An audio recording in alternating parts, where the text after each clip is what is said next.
இந்த சம்பவத்தில் பாதிக்கப்பட்டவர்களுக்கு அனைத்து உதவிகளையும் இந்த அரசு செய்யும்.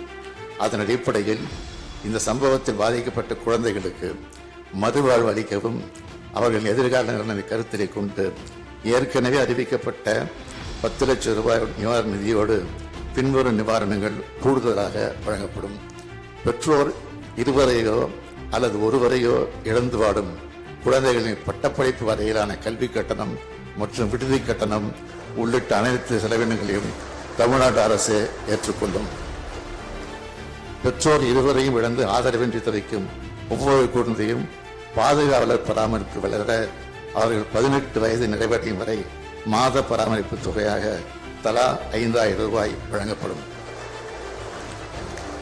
பெற்றோர் இருவரையும் இழந்த குழந்தைகளுக்கு உடனடி நிவாரண தொகையாக அவர்களின் பெயரில் தலா 5 லட்சம் ரூபாய் முதலமைச்சரின் பொது நிவாரணத்திலிருந்து நிலையான வைப்பு தொகையில் வைக்கப்படும். அவர்கள் 18 வயது பூர்த்தி அடைந்தவுடன் அந்த தொகை வட்டியோடு அவர்களுக்கு வழங்கப்படும். பெற்றோர் இருவரில் ஒருவரை இழந்து வாடும் குழந்தைகளுக்கு தலா 3 லட்சம் ரூபாய் முதலமைச்சரின் பொது நிவாரணத்திலிருந்து வழங்கப்படும்.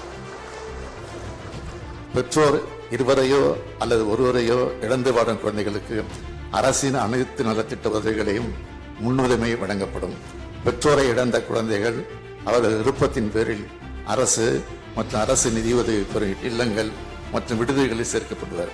மேலும் இதுபோன்ற சம்பவங்கள் மீண்டும் நிகழ வண்ணம் அரசு மேற்கொள்ள வேண்டிய நடவடிக்கைகள் குறித்து ஆலோசனைகளை வழங்கவும் கள்ளக்குறிச்சி சம்பவம் குறித்து ஒரு விரிவான விசாரணை மேற்கொள்ள ஓய்வு பெற்ற உயர்நீதிமன்ற நீதியரசர் திரு கோகுல்தாஸ் அவர்கள் தலைமையில் ஒரு நபர் ஆணையம் அமைத்திடவும் உத்தரவிடப்பட்டுள்ளது.